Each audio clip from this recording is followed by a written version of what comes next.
Cafe Anyway.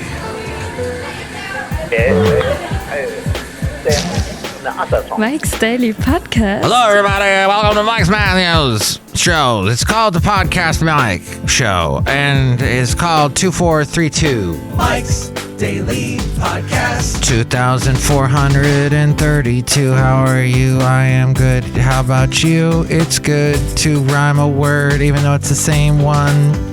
You don't like the song that I'm singing. Why not? Do you like songs that got actual good words to them? Or do you even care? Mike's Daily Podcast. Is auto-tuning your thing? What is it? Tell me. Because today's podcast Mike's requires your Daily involvement Podcast. at 336mm Daily. Yeah! Now I know the last podcast I did was on Sunday. I know. And today is Thursday. And 3 whole days went by that I didn't do a podcast. And I'm sorry because I'm Canadian. I'm sorry. But the fact of the matter is I had lots to do. And sometimes I come home and the last thing I want to do is record this very important podcast that has music underneath me. That's, you know what? That's not easy to do if you don't know what you're doing. You have to know a little bit of this and that. And I know a little bit of this and that. And that's why I do that on the podcast. And I've been doing so for 2,432 podcasts.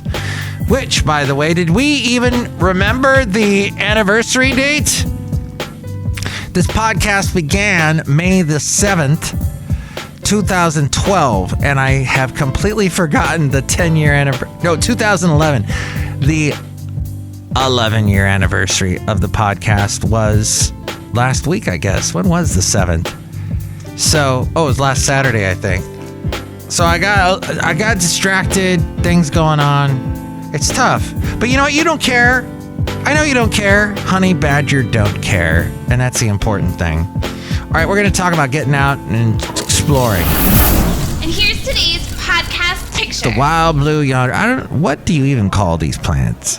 What do you call these plants with the big petals and they look a little like horns and they're pretty neat, like you play like a trumpet or a horn or a ricola or something. That's what the plant is. See it at mikesdailypodcast.com and then tell me what it is. In any of the social media that I'm on, you can tell me, comment. Or you can call me at 336mm Daily, or you can text 336mm Daily, or you can even email me, mikesdailypodcast@gmail.com. The late, great Basil the Boxer now. I saw somebody who used to watch me walk Basil all the time, and he's like, how's Basil doing? Wow. I know, Basil. It's like, hey, everybody, pay attention. Listen to the podcast once in a while. You'll know what happened. Anyway, so I told him, and he was like, oh, I'm sorry. The late, great Basil the Boxer, everybody. All right. So since the pandemic started, recreation vehicles, or RVs, that's what RV stands for. RVs, those big old monster hog. Not as in a motorcycle hog, but they hog up the road. That travel has taken the spotlight as the ultimate vacation, the RV. For myself, I do not like driving vehicles that big. Now, maybe that's your thing. And it's no sweat, no problem. But I grew up in a family where we constantly had vehicle problems. My lovely lady friend talked to me today and said, hey, what is this thing with guys and their dads working on cars? I said, that was not a thing with my dad and I. We had other people work on our cars all the time because our cars, we bought bad cars and they broke down all the time. We should have known how to fix them ourselves, but then they would break down even more all the time than all the time. But RV rentals and sales soared because of the pandemic. There was a huge rise. And let's see. Families found RV travel a way to hit the road and get away safely on their own during the pandemic. It gives you a destination for something to do. You're naturally social distancing, so you don't have to share a bathroom, and you can make your own food. with an RV. Of course, it takes forever to park them. Add to that the beauty of nature and the thrill of exploring, and it's no wonder RVing has surged in popularity.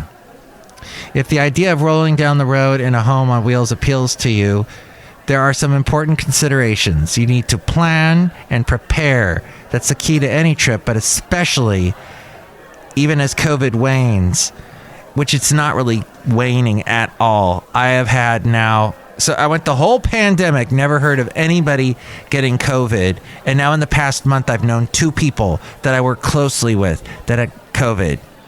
2. Oh, and then one of the guys who did have COVID, now he's better. His dad just got COVID. So I've known now like 3 people in my circle that have gotten COVID. So it is not on the wane. So be very afraid if you have not been vaccinated. Just telling you, be prepared to get sick. And the guy that I knew that did get vaccinated, when he got the COVID, it was not pleasant. And he's only 30 and he got really sick.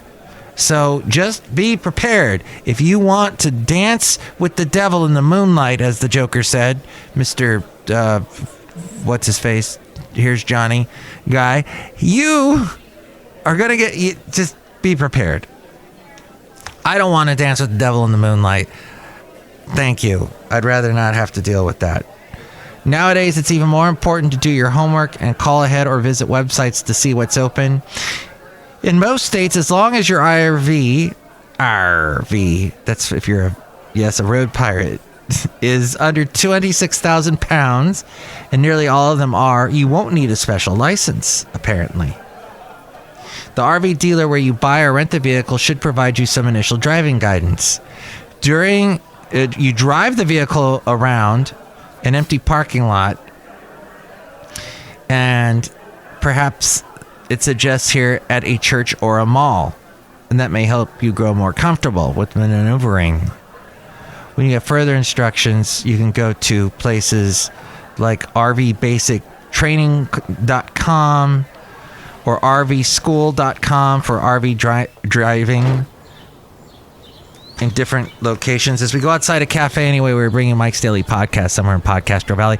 Look at all the RVs out here in the parking lot and everything. With all the people and the parking and the RVs. I took a day off yesterday, and this is what I did. I watched, I got to find a YouTube channel that has people that drive RVs around. I've been watching this one guy called Island Hopper, and he goes everywhere, and he goes to not only towns across the U.S. and like maybe not famous ones, maybe not like your typical go-to destinations. He goes to like Boise, Idaho, or what's that, Cartagena or Cara something, Idaho. I forget what it is. And then he goes down to South America. He goes over to Europe. He goes everywhere. He takes his camera. Usually doesn't film himself. He just films the surroundings and the settings and the things that he learns. And I love that stuff. So I spent my whole day off just enjoying that. Whether you're staying close to home or crossing the country, you'll want to make sure your RV is ready for travel. Having a mechanic who's familiar with RVs look over the vehicle can be helpful. Check the engine fluid levels, belts, hoses. Test the lights to ensure they all work, including the turn signals, license plate light. Keep anything on the roof tightly secured, along with the compartment doors and everything inside the RV. If you'll be towing another car during the trip, what is the matter with you? Then make sure the vehicles are equipped with proper hitch systems and that the RV can handle the extra load. You can install a base plate and electrical hookups so they can be towed with all 4 wheels down. I'm not sure what that means.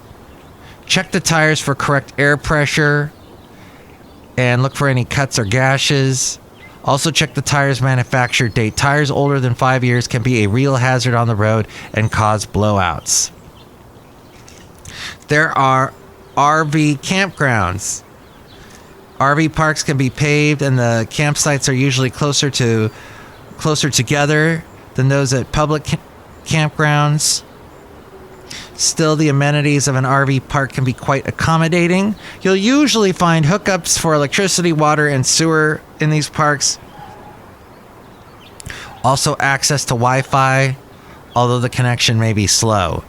A laundry room, a camp store, sometimes a pool or sports courts.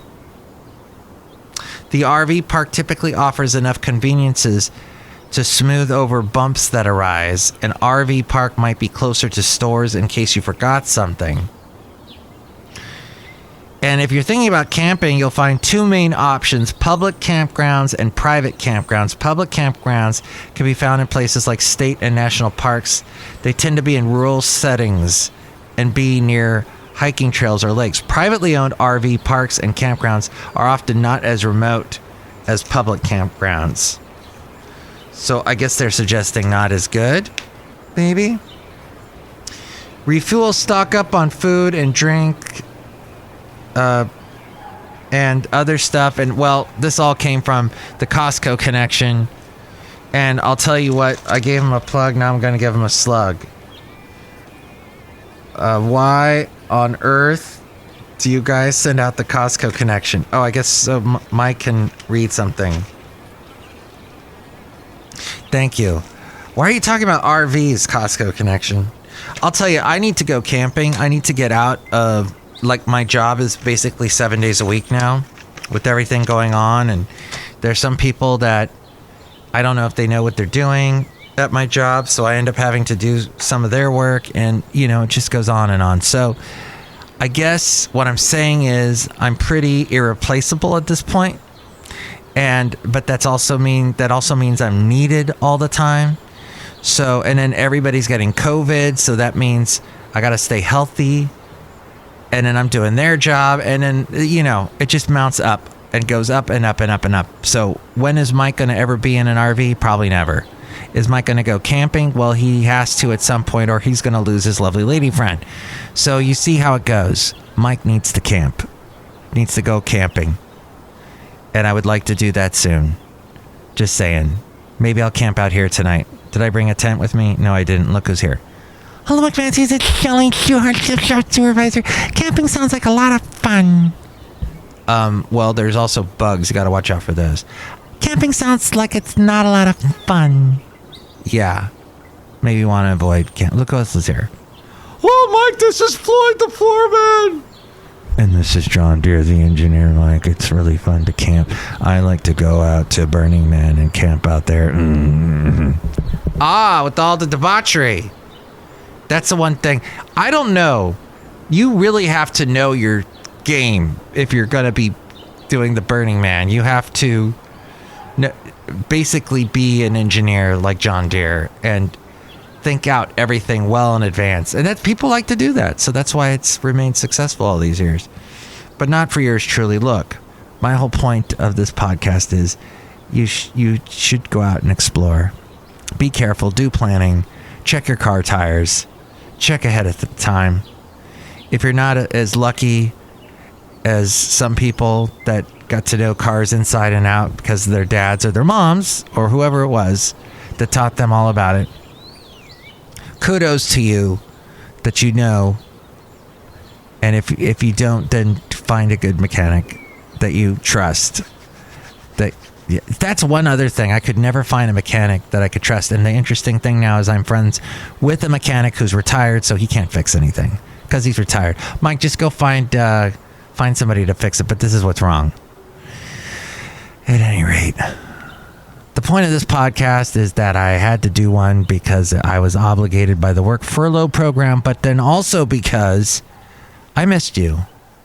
And I know you don't exist because nobody listens to this podcast. It is the only podcast with absolutely no listeners whatsoever. But a tree does fall in the forest despite the fact no one hears it fall. And you did listen to the podcast even though you didn't listen. And thank you for not being a listener.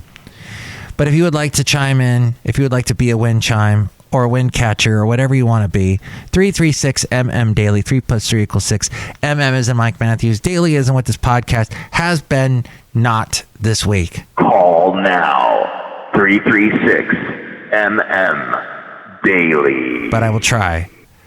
Maybe not tomorrow. Tomorrow's going to be pretty busy. But the weekend, I think I'm going to be doing it daily. So we'll get that. Maybe we'll get back on a roll again. We'll see. But with more on all the ways to contact me and ways to give your 2 cents about traveling this great land, it's A-Frame. Oh, and the next podcast, sorry, A-Frame, I did not let you talk. The next podcast will have the wonderful, let's see, we have Benita, the Disgruntled Fiddle Player, and the Brewmaster. How's that? Mike's Daily Podcast is written and produced and performed by Mike Matthews. His podcast is super easy to find. Download or listen to his show and read his blog at mikesdailypodcast.com. Email Mike now at mikesdailypodcast@gmail.com. See you tomorrow. Bye!